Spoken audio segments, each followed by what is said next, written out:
Gymnastics is the mother of all sports.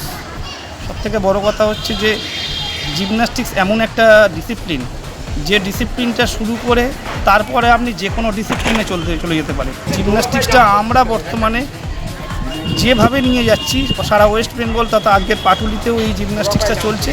এখান থেকে বহু প্লেয়ার আজকের ন্যাশনাল খেলেছে, ইন্টারন্যাশনাল খেলেছে, এমনকি কিছু কিছু জায়গায় কর্মরত রয়েছে, তারা চাকরিও পেয়ে গিয়েছে, রেলে আছে, এয়ারফোর্সে আছে। বিফলা ব্রেড, দুধ খেলে যেন প্রতিদিন না হলেও দুধটা প্রতিদিন থাকে। গ্রোথ পেনটা এই 14-15 বছর বাচ্চাদের থেকে থাকবে, যখন তার মাসেল পাওয়ারটা তৈরি হবে আস্তে আস্তে ওটাকে রিমুভ হয়ে যাবে।